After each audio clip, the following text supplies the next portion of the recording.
Selamat malam Pak Rizal. Selamat malam, Bin. Oke Pak, ini saya mau nanya nih, sebenarnya yang Bapak maksud dengan renaissance dan revolusi pikir tuh kayak gimana Pak sebenarnya? Kita perlu untuk menemukan kembali esensi dasar dari pendidikan. Kenapa? Karena masyarakat kita sudah berkembang sangat jauh ke depan.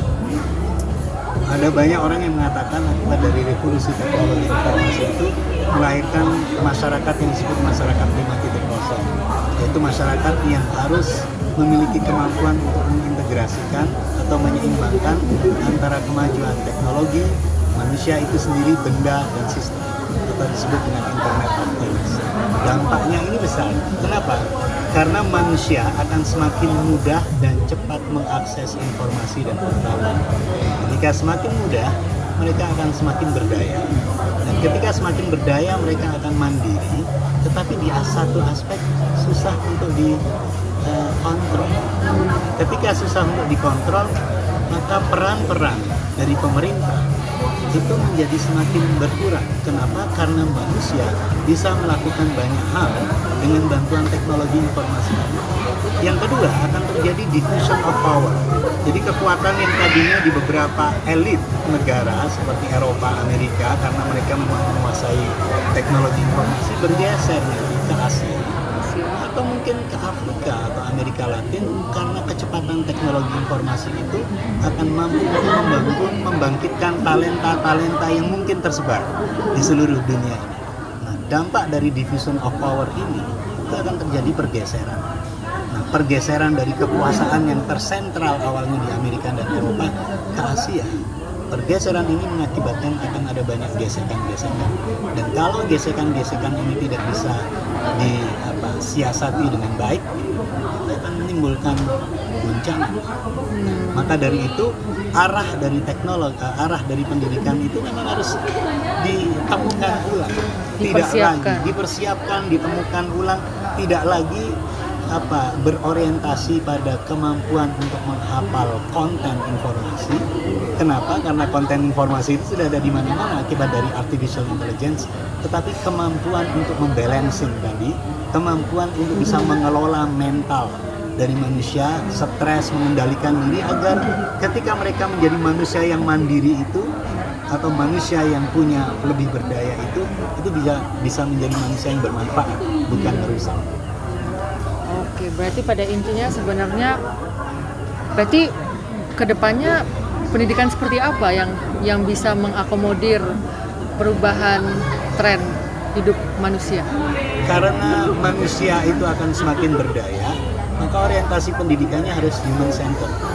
Berhamba pada manusia, berorientasi pada manusia, pendidikan yang mampu membantu manusia untuk menemukan kembali jati diri, nilai-nilai kemanusiaan. Karena memang itu yang tidak bisa digantikan oleh teknologi atau algoritma digital. Agar ke depan keberdayaan manusia itu bisa untuk mengontrol kecepatan dan kemajuan teknologi itu, bukan justru dikontrol oleh teknologi. Karena kalau manusia yang dikontrol oleh teknologi, gesekannya lebih meluas. Tidak hanya antara manusia, tetapi justru antara manusia dengan robot digital. Nah, ini harus dihindari agar tidak terjadi kerusakan di luar. Oke, got it. Tapi peran GSM dan birokrat sendiri bagaimana Pak untuk menciptakan menghadapi dunia masa depan yang seperti itu dan di tengah ideal pendidikan yang harusnya human center? Ke depan harus ada sinergisitas antara birokrasi pemerintah yang memiliki kekuasaan, yang memiliki anggaran dan kebijakan, dengan kekuatan akar rumput yang mereka mengetahui secara langsung kebutuhan dan kepentingan perubahan yang ada di akar rumput. Jadi platform perubahannya menggunakan cara-cara bottom up, tapi regulasi memfasilitasi sehingga terjadi sinergisitasnya antara kedua. Kenapa?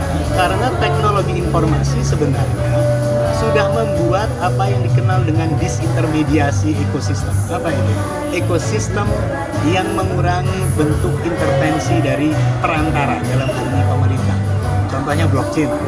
Kalau blockchain cryptocurrency itu sukses diadopsi oleh banyak negara, peran dari bank pemerintah, bank sentral semakin kecil. Akibatnya apa? Rakyat semakin berdaya menggunakan teknologi untuk bisa melakukan transfer uang dengan lebih mandiri dan lebih cepat dan lebih murah, lebih efisien.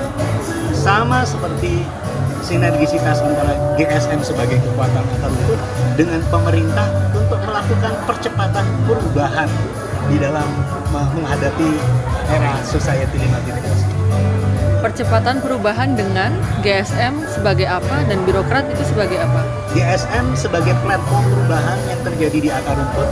GSM yang mungkin bisa menangkap denyut nadi perubahan yang dibutuhkan.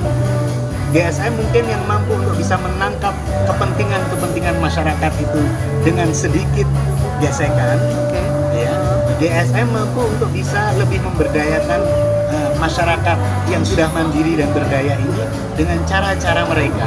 Tetapi pemerintah mau tidak mau harus memfasilitasi dalam bentuk payung hukum, regulasi, kebijakan, dan anggaran. Sehingga keberadaan pemerintah itu tidak dilupakan oleh masyarakat. Tetapi keberadaannya tidak mengatur mereka, tetapi keberadaannya memfasilitasi ekosistem agar masyarakatnya itu lebih otonom, lebih mandiri, lebih merdeka untuk berkembang, menemukan jati dirinya sendiri melalui dunia pendidikan yang baru. Oke, sip. Sepertinya sudah dapat poinnya. Pada intinya untuk menghadapi dunia global trend, terutama pada tahun 2030 besok, kita diharapkan pendidikan itu seharusnya human centered, dan di sini GSM berperan sebagai platform untuk memberdayakan aktor-aktor pendidikan, dan diharapkan peran birokrat ini sebagai fasilitator dalam hal orientasi arah kebijakan seperti itu.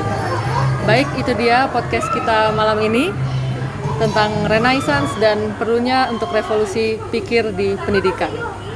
Terima kasih dan selamat malam. Malam.